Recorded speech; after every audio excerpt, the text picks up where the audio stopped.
بسم الله الرحمن الرحیم. حضور دوستان رسانه دردمند و غیور آذر انجمن سلام عرض میکنم.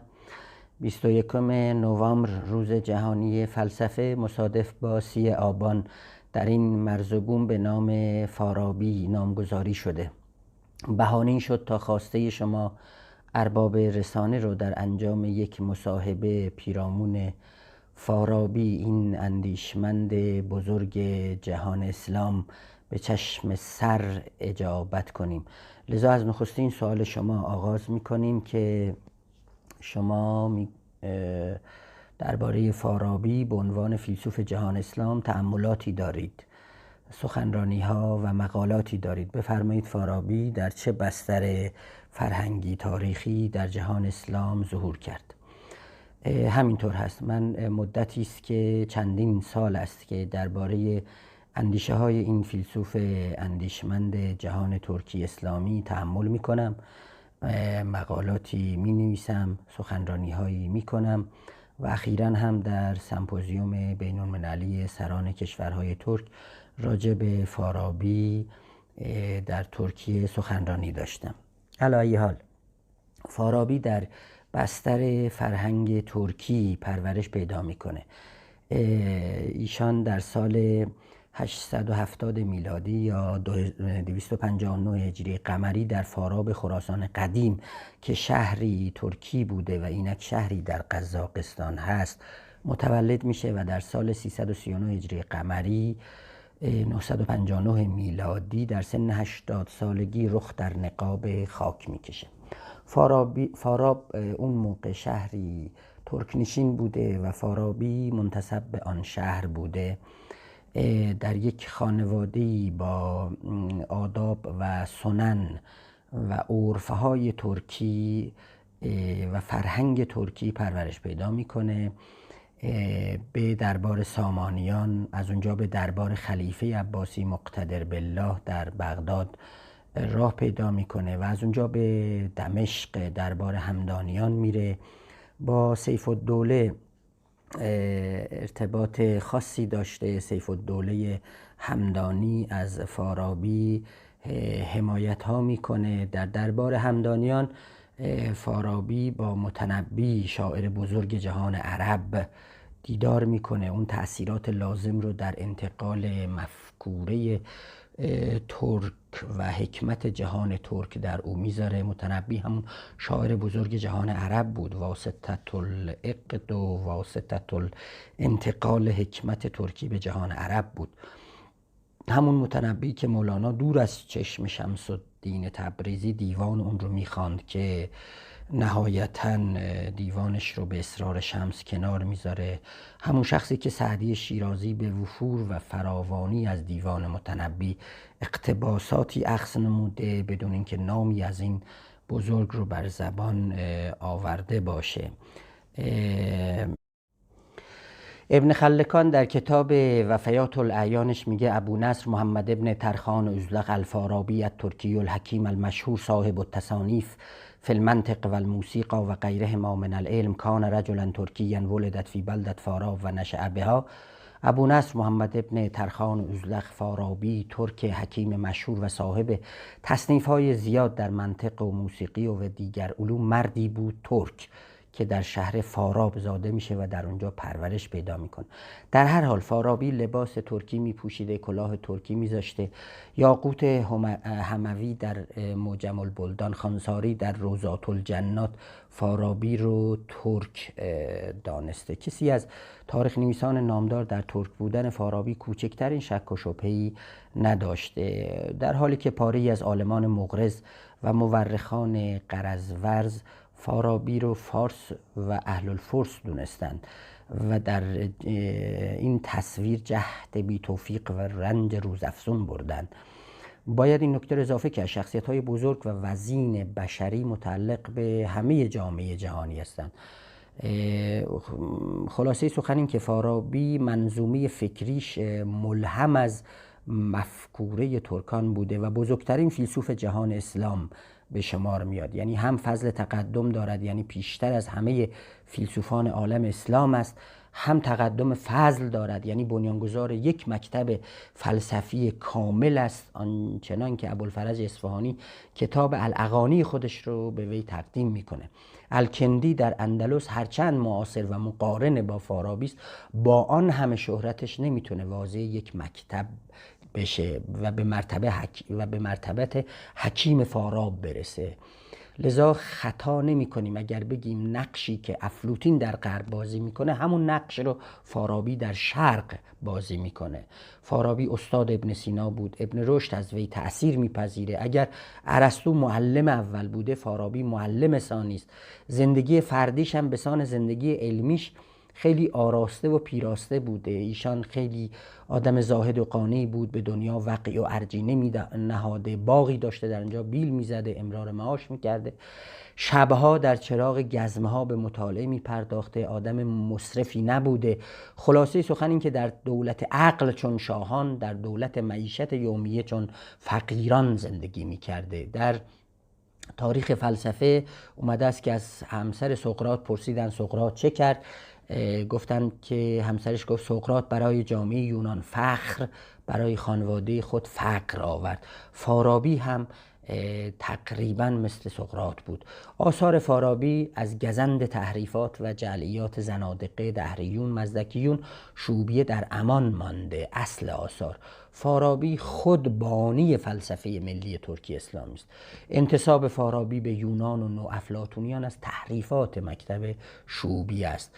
برای اینکه در فلسفه وی تمام مفاهیم فلسفی یونان معانی جدیدی پیدا می‌کنند. در این حال فارابی مفاهیم جدید هم به فلسفه خودش اضافه می‌کند و تمام آثار وی به خاطر عشق به اسلام به زبان عربی بوده است. فارابی در دوران نیاز به عقلانیت و تدوین متدولوژی علوم پا به عرصه میذاره و در همه زمینه ها و موضوعات کتاب مینویسه. تنها فضای طب رو برای بوعلی سینا باقی میذاره. ایشان مثل هر فیلسوف دیگری در میدان فلسفه بداعت‌ها داشته. در کتاب الجمع بین رأی الحکیمین افلاطون و ارسطو رو آشتی میده، سر یه سفره می نشانه و شأن خودش رو به عنوان حکیم علل اطلاق، یک سر و گردن بالاتر از افلاطون و ارسطو، به جهان تفکر نشان میده.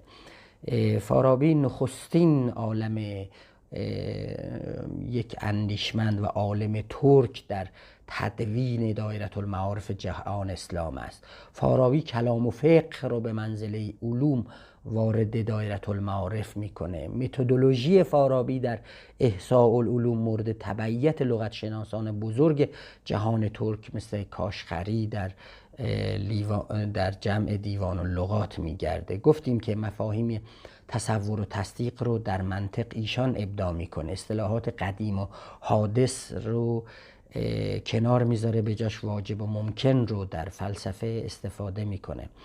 همین تلاش های مستمر فارابی بود که در منابع عقل نظری رو برای ابن سینا، در منابع عقل عملی یعنی اخلاق رو برای خواجه نصیر طوسی باز میکنه. در هر حال عقل نظری مدرک کلیات است و انسان برای رسیدن به سعادت نیاز به آن دارد. بگذریم از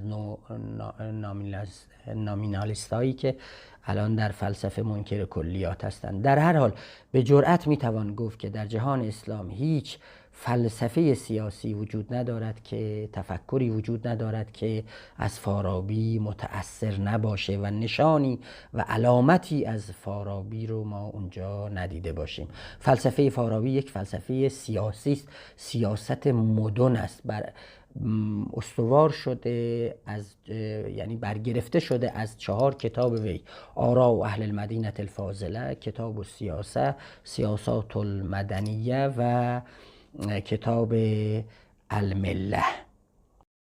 بله، میرسیم به سوال دوم شما که فارابی در خدمات متقابل اسلام و ترک چه نقشی داشته. ببینید، نسبت میان ترک و اسلام یه نسبت ژرف و عمیق و مستقیم است. در درازنای تاریخ روابطی مشهود و علایقی محسوس و پیوندهایی معقول میان این دو بوده است. ترکان مسلمان ماحصل و مولود این دیالوگ و رابطه دو جانبه رو به عالم اسلام و چهارگوشه جهان انتقال دادند.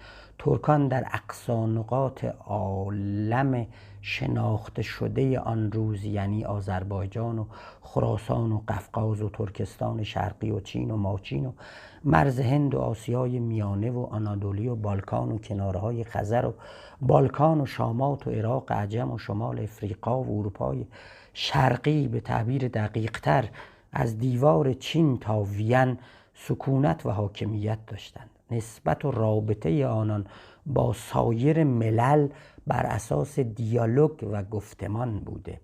در سایه و در ذل و ذیل همین شیوه پسندیده تعارف و شناخت متقابل بود که ترکان اگر در اسلام مفاهیم مشترکی چون عدالت، برابری و مبارزه با ظلم و ستم ستیزی رو میدیدند، بهش اعتناق کردن، یعنی گردن نهادن، با جان و دل اسلام رو پذیرا شدند. البته جدای از پهنه آذربایجان که زودتر از مناطق ترک نشین دیگر به اسلام گرویدند و دل در گرو حقیقت اسلام بستند، اسلام به محض ورود به عالم ترکان صرف نظر از یک سلسله کشاکش‌های خفیف اولیه با جان و دل به اسلام ترکان روی آوردند و دلیل آن در واقع نبود مگر مفاهیم مشترکی چون حکمت خواهی و علمجویی و عدالتگرایی و ظلم ستیزی و برابری آدمیان که هماره جز آرمانها و آمال اجدادی ترکان و اعراب و اسلام بود. ترکان به مجاهدان فی سبیل الله بدل شدند، ملقب به القاب گرانسنگ و وزین سیف الاسلام شدند، قلب تپنده اسلام، تیغ برنده آن شدند و در جهت پیشبرد اسلام و ایجاد موج اسلام خواهی و گشایش فتوحات از شرق تا غرب، برافراشتن پرچم اسلام و ساختن مساجد و منابر و معزنه ها، اینا دست از پا نشناختند. مرضات الهی را به جان و دل پذیرفتند. به تعبیر مولانا که در بیان مجاهدت ترکان در فتوحات اسلامی است، میگه که من مناره پر کنم آفاق را، کور گردانم دو چشم عاق را، چاکرانت شهرها گیرند و جا، نام تو گردد ز ماهی تا به ما. اما با تأسف زحمات جانکاهی که ترکان در پیشبرد صادقانه و خالصانه اسلام در طول تاریخ کشیدند، به عمد توسط برخی محققین مغرض تحت تأثیر اندیشه های پلست شعوبی که ریشه در آن سوی این مرز بوم و شاخه در داخل این دیار داره، تحریف و تضعیف و تقلیب و تخفیف و غالباً تحقیر شده و جامعه کتمان به تن کرده. از میراث گرانسنگ و منابع سترگ و عظیم ترکان چشم پوشی شده. اما به تعبیر مولانا مگر میشه سیمای خورشید رو با گل پوشاند؟ کی توان اندود این خورشید را به کف گل؟ تو بگو آخر مرا که که باشد کو بپوشد روی آب، تین که باشد کو بپوشد آفتاب.